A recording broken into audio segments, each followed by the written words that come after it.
Hello, ladies and gentlemen. It is Sunday, and we are live at Vancouver Lake, bringing you the Northwest Regional Championship Regatta brought to you by US Rowing. We are so excited to be here. My name is Chasen, and I'll be commentating today with Whitney Powell sitting right next to me. How are you today, Whitney? Oh, I couldn't be any better. I mean, look at the conditions that we have today. I would pay money to race on water like this. It is about 50 degrees, absolutely flat water, no wind, no current. Could not be more fair and more beautiful racing conditions. And we have some extremely exciting finals today. So I cannot wait to get started. And from what I hear, we do have a race start, but we did have a little bit of confusion, a little bit of a schedule change this morning. So we want to make sure that we cover that for you. So tell us a little bit about that. Yeah, so it seems as though we're starting with the B final in the Men's Youth Coxed 4 event. We were supposed to start off with the A final at 8 a.m., but I think that there was just a little bit of something that happened down at the starting line. So they decided to start with the B final. So we are, I think, underway with that event right now. Our drone is in the sky. It is super awesome. We had to, unfortunately, go without the drone for a little bit yesterday due to some rain that was in the air. But the skies are clear, and we are so happy to be here. And it looks like we've got the B final of the men's Coxed 4 on the course. In lane 1, we've got Inglemoor High School. Lane 2, Oregon Rowing Unlimited. Lane 4, so I apologize. In lane 3 is Oregon Rowing Unlimited. I don't think that there's anyone in lane 2. In lane 4 is Lakeside. In lane 5, Mount Baker. Lane 6, Everett. And lane 7, North Creek High School.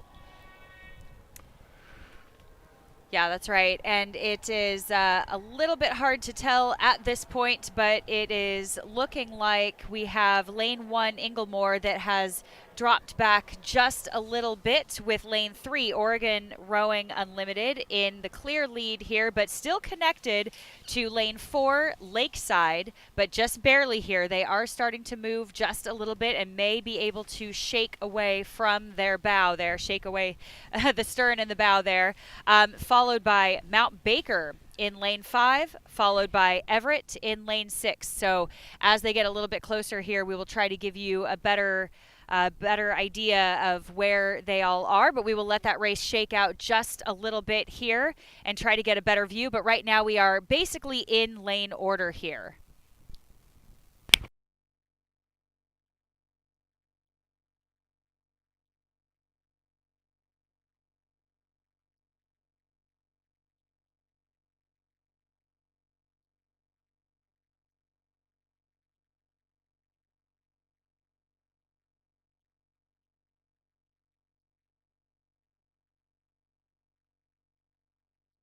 But also you need some of that finesse, some of that technical ability to both balance, to keep time with the rest of the rowers in the boat.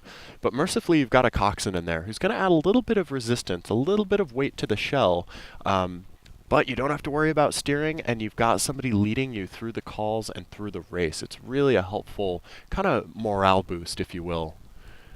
And Whitney, you've sat in a coxswain seat a time or two, if I understand correctly.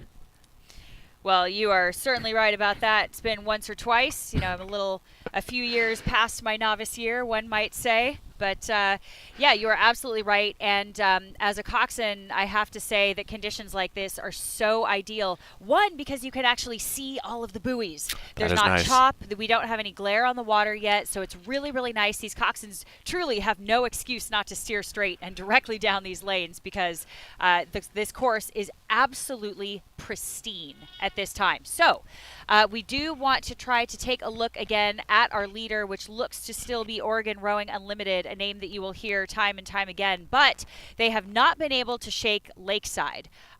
Lakeside is definitely challenging them, led by Young-Woo Kim.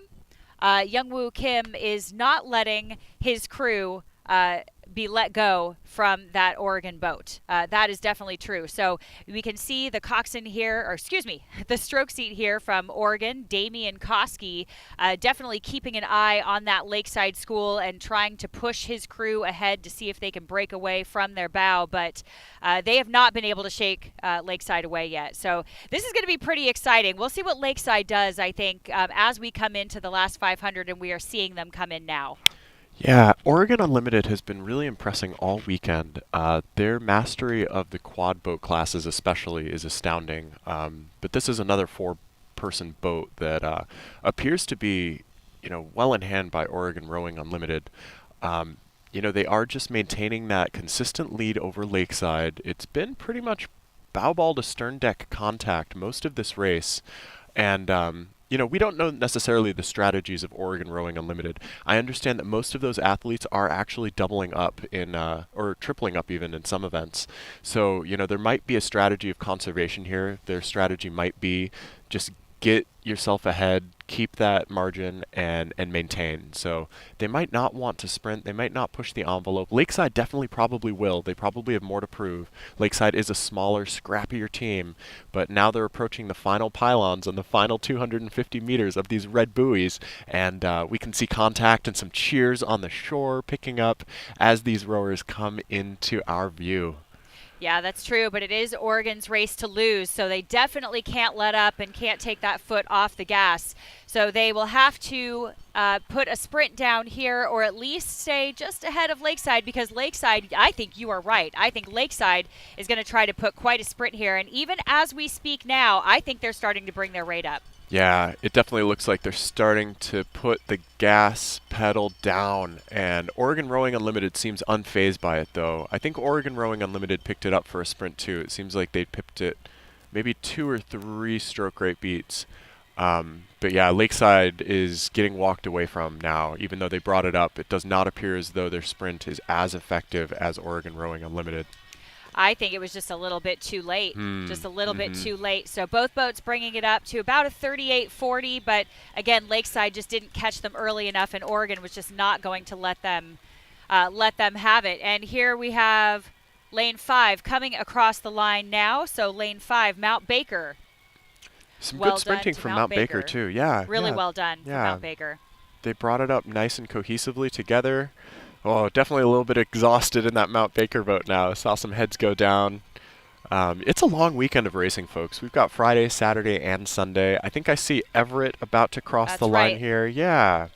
Way to go, Everett. I commented on this yesterday, but I love that Everett, all the boys are wearing high-vis yellow hats, and all the girls are wearing high-vis pink visors. I think that's just such a fun statement. That's right.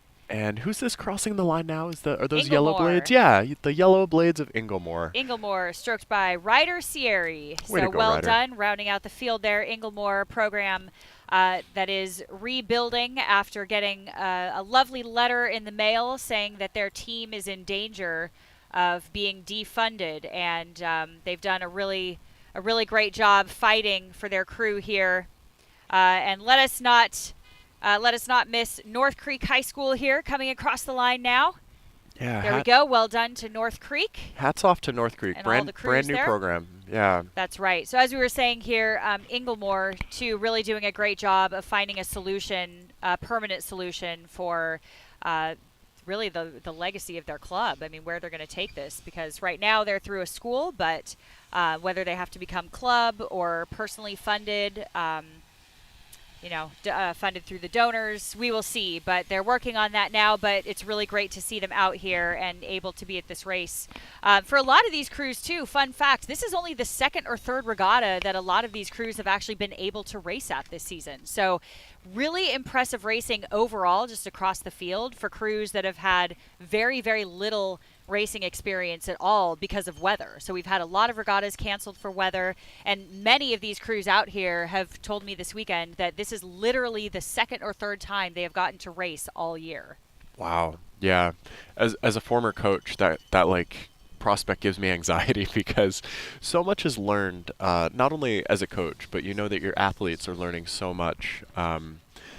Through each race, each event, and each opportunity to compete really teaches you so much, not only about your own rowing, but about how you perform under pressure and what you need to do to prepare for the next one. So, highly educational opportunities for both coaches and athletes alike. Our drone just popped back for its first battery changeout of the day. It's back in the sky now, and I believe that the next race is going to be the A final of the men's Coxed 4 event, and this is based off of the time trial results that we had on Friday. And basically, the top boats are going to go into those middle lanes. And, you know, depending on how you finished in the time trial, you're either going to get your lane assignment or your A, B, C, D final designation. And we are, I think, on the course with that. This is a 7-boat A final, Whitney, if I'm not mistaken. 6 boats. Great. Okay. We've got 6 boats in this A final for the men's Coxed 4.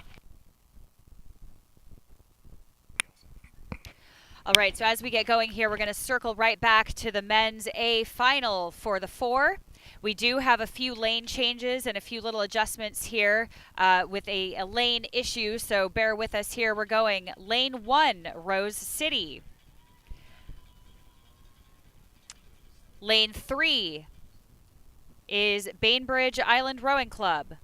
Lane 4, Pocock. Lane 5, Sammamish. Lane 6 is Green Lake, and lane 7 is Lake Oswego. So again, we have no lane 2, so do not be confused. Again, when you see these boats coming down the line, we will do our best to keep track of that there. We've had many lane changes on our schedule here. So we will give you that as soon as possible, and we do have them as taking off the blocks now. So let us get a nice picture for you on the live stream there and try to give you some places here.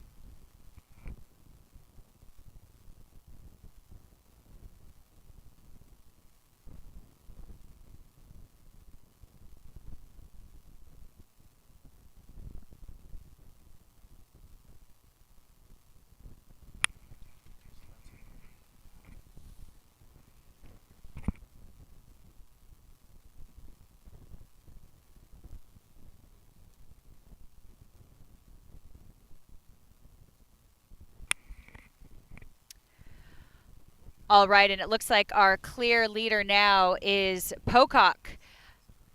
So Pocock Youth Rowing in lane 4 is our clear leader again. However, we have Bainbridge Island Rowing Association very, very hot on their heels here. And again, followed on the outside by Lake Oswego in lane 7.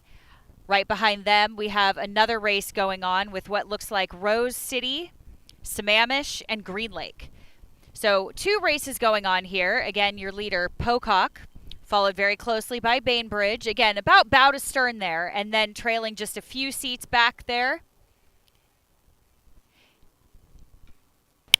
is Lake Oswego. And some good-looking stuff from Pocock here, fighting off these challenges from the boat right beside them in Bainbridge. Yeah, it looks like Pocock is maintaining. Bainbridge, I think, trying to execute a move here as these boats are past the halfway point. It's sort of the do or die moment. That third 500 is where you really want to start to either assess if you're going to be able to walk during the meat of the race or if you should maybe think about sprinting towards the end. So right now there are some questions I'm sure being asked. The coxswains in these seats, mostly in the bows. The coxswains are all nestled in the bow decks of these boats, and they're making the calls. They have microphones actually affixed to their faces, and there are speakers running through the length of these boats that allow the rowers to hear the calls that the coxswains are making. And at this point in the race, Whitney, as they approach 500 meters to go, what kinds of things do you think the coxswains are saying to their athletes right now? Well, I think that's a really good question here, and hard to say depending on what their strategies and race plans are, again, like you talked about. We mentioned this yesterday too, but some crews will try to make a big move through the 1,000, and some crews will try to actually flank those moves with a move at the 750 and the 1250. So it is possible that we will see a few crews look like they may be fading or dying off a little bit, but in actuality what is happening is we're seeing the leading crews, or the crews that have decided to make a move at the 1250, actually make their move. So it makes the other ones look like they're still at a base pace while the others at the 1250 start to make a move. So as we come into the 500, these crews are starting to think about just keeping the pedal to the metal and thinking about that sprint. So they should be getting their athletes geared up, sharpened up a little bit and kind of starting to think about where that sprint's going to go and if they have to go early. And I think the only ones that really need to consider going early, because this is a qualifying event, only top 4 go on to Youth Nationals, is going to be Pocock, Bainbridge, Lake Oswego, and let's see who is right behind them. That will be Sammamish.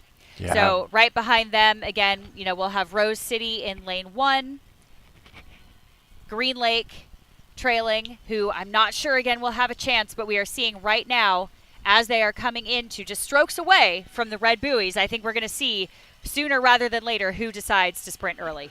Yeah, I think that 4th place boat right now might be in danger of getting walked through. It seems as though the boat in 5th place, who I think might be Green Lake over there, I think that they might be walking on what I believe is Sammamish, who is holding that 4th place, but that is a very important race that is observed in each of our events, is who's going to get that 4th place position. So we've seen some really intense competition between the 4th and 5th place boats, and I think that's heating up right now. The medals are great. We love to get our bronze, we love to get our silver and our gold, but at the end of the day, who is going to get that trip to Florida and a national qualification spot? Yeah, right now, lanes 3 and 4, but right now it is looking like lane 4. It is Pocock right now in the lead. Yeah. If they can hold it off for the next 10 strokes, then they will be our champions here in the men's Youth 4, followed by Bainbridge. Followed by Bainbridge. Pocock and the looking race so smooth. heating up here for 3rd and 4th. Yeah, who Lanes is going to get 5 that and bronze 7. medal? My goodness. I think lane 7 just got it. I think Lake Yeah. Oswego clinched that 3rd place position. Some really calm, cool, collected sprinting here today. I was super impressed by the caliber of Pocock as they crossed the line, but then I looked over at Bainbridge and Lake Oswego, and I just noticed a smoothness about how each of these athletes was pulling through. The 4 is not a boat that rewards disruptive rowing. So in efficiency of movement, really keeping it nice and linear, nothing extra. I think that I just saw, textbook 4s rowing from a majority of these athletes. It was really calm. It was really smooth. Everybody was keeping their oars in the water throughout the completion of each stroke. There was no washing out. And for these athletes to do that after who knows how many races they've had already this weekend, but after 2,000 meters, blasting along this beach, it's really impressive. We're seeing athleticism, we're seeing physiology that is, close to, their collegiate careers. Some of these athletes, they might be going off to college next year. For a small percentage of them, they might have a future even beyond that, and it's really exciting to recognize some of the athletes that have come from this area that are now on the national team. And we've got our next boat on the field right now. It is the women's Coxed 4A final. In lane 1, we've got Green Lake. Lane 2, Sammamish Rowing. Lane 3, Lakeside.